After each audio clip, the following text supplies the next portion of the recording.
then they'd be faced with the prospect of running into a pretty hard Formula 4 car.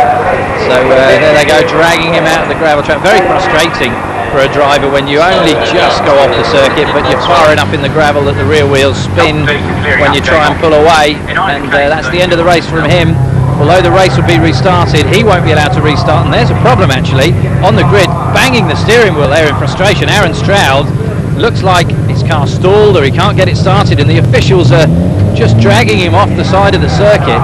So given that he was leading the race, and and the engine's running by the looks of it, so hopefully Aaron Stroud will be able to get back into the race. But similarly for Chris Ware there, whose car stopped, both these guys now getting going, but right at the back of the field, and the rules are such that they're not allowed to drive through the field and get back to their grid position that they should be in. So Aaron Stroud will start this restarted race from the back of the grid. A lot of work to do there. This should gift it really to Richard Keane, who gets a clean start from what should be second on the grid, but in fact was pole. And Matt Scheuer there in second, coming under pressure from, I guess, Carl Moon in third position as the cars stream yet again into Paddock Hill Bend. And down, and there's a car running wide there and into the gravel trap. That looks like a black car. I think that's the car of Josh Southall. The black car 8, indeed it is. So that's the end of the race for him on lap 1 as they go through Paddock Hill Bend. That's a shame. So Matt Scheuer there in second place with Carl Moon and Andrew Bentley climbing all over his gearbox actually. And Scheuer defending pretty vigorously there from Carl Moon as they go into Surtees. He's got cars climbing all over him. And then, look, there's Aaron Stroud already ahead of all the Class B runners, and Scheuer's been overtaken there by Andrew Bentley. And as they come out onto the pit straight, Carl Moon driving straight past Scheuer. Oh, Scheuer's definitely got a problem, hasn't he?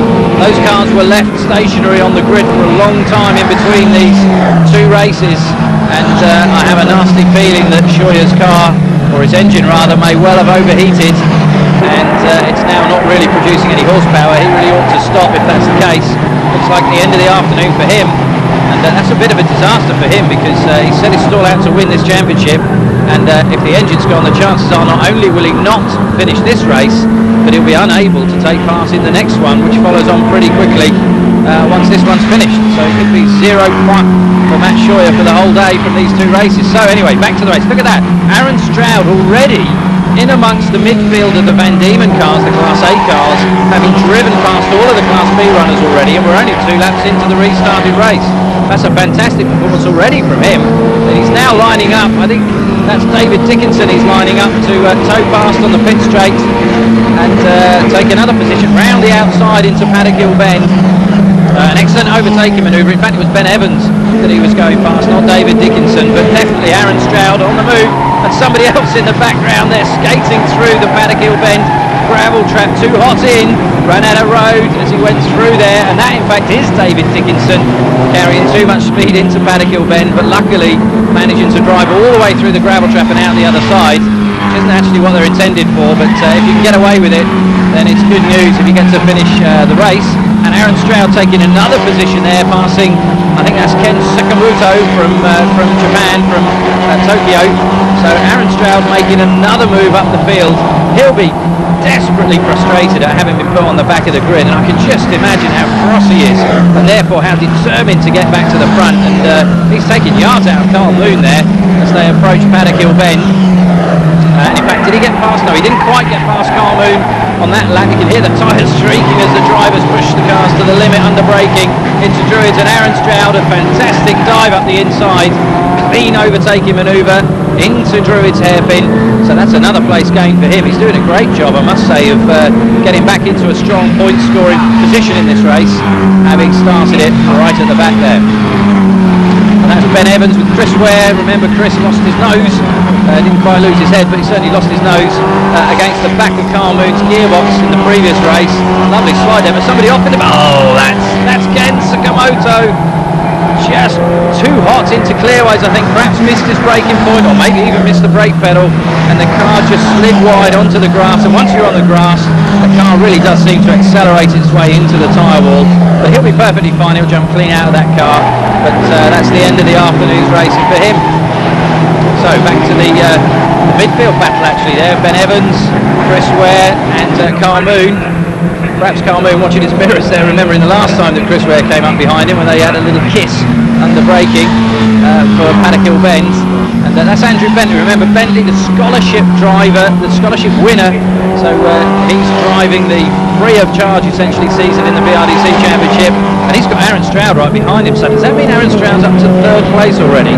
I think Bentley's running second with Richard Keane in the lead. Matt Scheuer, remember, expected to be a front runner here. He's retired now with a blown engine, having overheated it while stationary on the grid. And Aaron Stroud, that's a fantastic performance already, in a podium position. Up the inside, he goes up the inside of Andrew Bentley into Druids. He's absolutely determined, isn't he? He's not having any of this. He may well have had to start the second race from the back of the grid, but he's determined to win it nevertheless. And up into second place. What kind of a drive is that? Superstar drive from Aaron Stroud. Has he got enough pace, and has he got enough time, enough laps left to close down the race leader Richard Keane? Only time will tell, but he's certainly put one over on all the other drivers in the field, hasn't he? Coming from the back of the grid like that. Back to the Class B battle. Well, this is Michael Moyers, comfortably ahead really of Jonathan Baker. 3 car lengths or so there, but Baker keeping him honest, I think, so matching his lap times as they go through the race. And whilst he won't have to watch the mirrors too closely, Moyers, he certainly can't afford to back off too much, because that's not a big enough gap to really relax big time. But a fantastic performance from Michael Moyers, and if he wins this race, that'll be 3 out of 3 for him in this series. Down through Paddock Hill Bend, lovely slide there. Alex Goulden running third in that class. Back to Aaron Stroud in that red and white car, running second at the moment, and sliding the car through clearways there with his head down. Will he settle for second, or is he still chasing the leader? The last lap board comes out. I think that gap's too big now, but look at the way he's pulled away from Andrew Bentley. That's a great drive from Aaron Stroud, but as we're on the last lap, I suspect that Richard Keane can manage that gap behind him.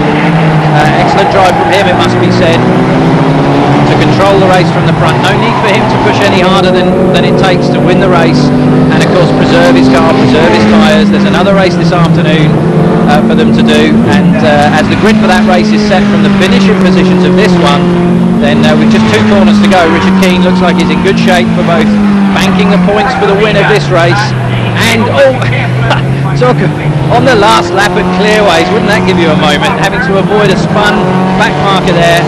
But cool as a cucumber, Richard Keane works his way around the outside and takes his first win in the BRDC Single Season Championship. Essentially a lights to flag victory for him. Great drive for Richard Keane, and that puts him on pole position, remember, for the second race this afternoon. And again, another lights to flag victory in the Class B category for Michael Moyers, just going through Cersei's there on his last lap over the curbs, braking, hooking second gear and into the clipping point at Clearways there, back on the power, not needing to use all the road really. He can err a little bit on the side of caution there as he hammers down the pit straight to go past the checkered flag and take his 3rd win of the season. Well done to him. Yes, thanks very much to Ken Bowes there. Confirmation of the victory by Richard Keane from Aaron Stroud, Andrew Bentley, Chris Ware, Carl Moon, Ben Evans, Alex Waters, David Dickinson, Mike Moyers and Jonathan Baker finishing in 10th place. Leaves the championship very close at the top. Andrew Bentley and Matt Scheuer on 32 points from Aaron Stroud, Richard Keane and the rest of the field there. Time now to mount the podium, top 3, with Andrew Bentley still leading that championship, and here